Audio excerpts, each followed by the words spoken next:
Hi అండి, welcome to my channel. నేను జరిగిన episode Bigg Boss season 8 episode highlight finals మనం డిస్కస్ చేస్తాం. ఓవరాల్గా అయితే అయిపోయింది ఈ వీక్ కూడా. సో ఈరోజు అయితే ఎలిమినేషన్ ప్రాసెస్ అయితే కంప్లీట్గా నాగార్జున వచ్చి ఎలిమినేట్ అయ్యారు చెప్పేస్తారు. సో దానికన్నా బిఫోర్ నేను జరిగిన ఎపిసోడ్ హైలైట్ ఫైనల్స్ మనం డిస్కస్ చేస్తాం. ఎక్కడ స్కిప్ చేయకుండా ఫుల్ వీడియో చూడండి. సో లాస్ట్ నుంచి స్టార్ట్ అవుద్దాం. సో లాస్ట్కి ఓంకార్ అయితే వచ్చారు.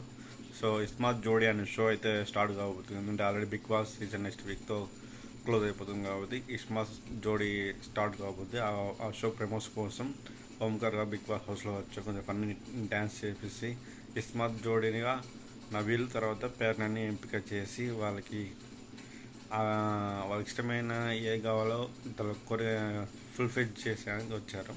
సో ఆ పరంగా చూసి అక్కడ కూడా పేర్న తన తన తన యాటిట్యూడ్ తన బుద్ధి చూపించింది అక్కడ కూడా. సో ఎక్కడైనా నేనే ఫస్ట్ ఎక్కడ మాటల్లో కూడా నేను చెప్పింది వినాలా, ఎక్కడ నేనే చెప్పింది కావాలా. ఇది సిద్ధాంతం మొత్తం అట్లే ఉంది, మార్పేం లేదు. కాబట్టి మార్పు లేనప్పుడు ప్రజలు కూడా ఓటు వేయలేదు.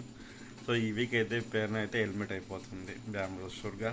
సో మొత్తానికి నేను జరిగిన టాస్క్ పర్ఫార్మెన్స్ చూసుకుంటే సో ఫైనల్గా థర్డ్ వన్ ముగ్గురికి ఇచ్చారు అవకాశం అప్పీల్ టు ఆడియన్స్ పోలింగ్ ద్వారా. సో లాస్ట్కి నిఖిల్ అయితే గెలిచాడు ఆ టాస్క్లో. కానీ ఫుల్ ఎఫెక్ట్ పెట్టాడు పాపం. నిన్న షోలో పెట్టాడు, ఈరోజు షోలో. మొన్న 2 times గౌతమ్ బాగా ఎఫెక్ట్ పెట్టినా కూడా తన లక్ ఫేవర్ చేయలేదు, అందుకే ఓడిపోయాడు. సో నిన్న కూడా బాగా ఆడే కూడా లాస్ట్కి ఓడిపోయాడు. సో టైం బాగానే ఎప్పుడైనా చేస్తాం. సో అయినా ఓటు అప్పీల్ చేస్తున్న ఓటు పడుతుంది మూఢనమ్మకమే, అవన్నీ కాదు, జస్ట్ ఒక ఆపర్చునిటీ అంతే అది. సో దాన్ని పెట్టాల్సిన అవసరం లేదు. కానీ టాస్క్ పర్ఫార్మెన్స్ ఆట ఎంత బాగా ఆడారు అని బట్టి ఓట్లు పడతాయి. ఆ టాస్క్ కూడా ఓట్లు ఏదో పడతాయి, ఎట్లా అంటే ఎవరు బాగా ఆడారు అనేది. సో ఇక్కడ చూసుకుంటే గౌతమ్ 100% ఆడాడు. నిఖిల్ బాగా ఆడాడని కాదు, నిఖిల్ బాగా ఆడాడు కానీ బట్ ఇద్దరు బాగా హోరాహోరీ ఆడారు. బట్ బట్ ఫేవర్ చేయలేదు గౌతమ్కి. సో ఆ టాస్కుల్లో సంచాలకుగా చేసిన పేర్న అయితే అటర్ ఫ్లాప్ అయింది. అక్కడ కూడా సింపతి ఈ గ్రూపిజం మీకు ఫాస్ట్ నుంచి స్టార్ట్ చేసిందో ఇంటి వరకు అదే చేసింది పేర్న. సో ఇక్కడ కూడా పాపం గౌతమ్ తన ఫీలింగ్స్ చెప్పుకుంటుంటే అడ్డుకుంటుంది. అదే అడ్డుకోవడం నిఖిల్తో అయితే చేయట్లేదు. సో నిఖిల్ మాట్లాడుతున్న దొమ్మగా ఉంది కానీ నిఖిల్ ఎన్ని వాదించినా కూడా తనేం అనలేదు. పాపం గౌతమ్ని మాటికి అడ్డం పడడం, ఇష్టం వచ్చినట్టు మాట్లాడడం, తనకి చెప్పుకునే అవకాశం ఇకపోవడం, గట్టి కడచడం, ఇది ఎట్లా ఉందంటే గ్రూపిజంగా ఉంది. ఫస్ట్ నుంచి అట్లా ఉంది, ఇప్పుడు అట్లే ఉంది. పేర్నలో ఏం మార్పు లేదు. సో మొత్తానికి అయితే పేర్నలో అట్టర్ ఫ్లాప్ అయింది సంచాలకుగా నేను చెప్తున్నా. సో మొత్తానికి అయితే ఓవరాల్ ఏం చెప్తాం అనుకుంటున్నానంటే నేను షోలో జరిగిన పాయింట్స్లో అయితే అది రంగు పోసుకోవడం అయితే ఆ టాస్క్ గత సీజన్ కూడా గౌతమ్ వర్సెస్ గౌతమ్ అలాగే ఉండరు తెలుగు అమరావు, గౌతమ్ అమరావు ఎవరొకరు ఉండాలని వర్సెస్ పల్లవి ప్రశాంత్ ఆడిన గేమ్ ఇది ఎగ్జాక్ట్లీగా.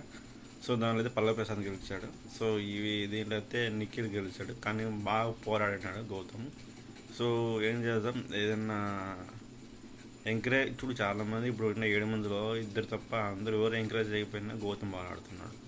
వీళ్ళు ఎట్లా అంటే ఈ తన పేరు నవీల్ కానీ ఇంకా విష్ణుప్రియ కానీ పేర్న కానీ వీళ్ళందరూ నిఖిల్కే సపోర్ట్ చేస్తారు. తనకు సపోర్ట్ చేయకపోయినా ఆడుతున్నాడు, 100% గేమ్ ఇస్తున్నాడు. సో సమ్టైమ్స్ వర్డ్స్ యూజ్ చేసాం బ్యాడ్ వల్ల. కానీ ఇప్పుడు రీసెంట్గా ఓటింగ్ పోల్ చూస్తే గౌతమ్కి హైయెస్ట్ ఓటింగ్స్ వచ్చాయి నిఖిల్ కన్నా.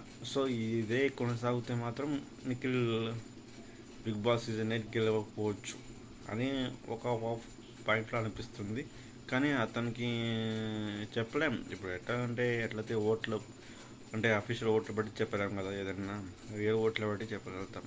సో ఎట్లా అంటే అఫీషియల్ ఓట్స్ ఎలా ఉన్నాయంటే బయట ఇప్పుడు రెగ్యులర్ ఎలక్షన్స్ జరిగినప్పుడు ఎగ్జిట్ పోల్స్ ఉంటాయి, ఎగ్జిట్ పోల్స్ అట్లా ఎగ్జిట్ పోల్ 100% కరెక్ట్ కాకుండా సార్ మిస్టేక్ అయితే అలా జరగచ్చు. సో ఇక్కడ నిఖిల్ తర్వాత గౌతమ్ వీళ్ళిద్దరు ఒకరు డ్యామ్ షూర్గా బిగ్ బాస్ సీజన్ 8 అయితే గెలుస్తారు. టాప్ 1 టాప్ 4 వీళ్ళిద్దరులో ఉంటారు.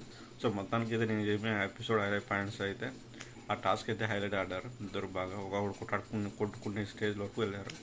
బట్ ఎనీహౌ అక్కడైతే సంచలకుగా పేర్న ఫెయిల్ అయిపోయింది. సో మొత్తానికి ఆ ఓంకార్ వచ్చి కొంచెం ఫన్ ఎంటర్టైన్మెంట్ చేశారు. మొత్తానికి ఇదే జరిగిన ఎపిసోడ్ హైలైట్ పాయింట్స్. సో ఈ వీక్ అయితే పేర్న రోహిణి ఇద్దరు ఎలిమినేట్ అయిపోతున్నారు, ఇది ఫిక్స్. ఇది ఓవరాల్ రివ్యూ. సో నా వీడియో లైక్ చేయండి. Thank you for watching my video.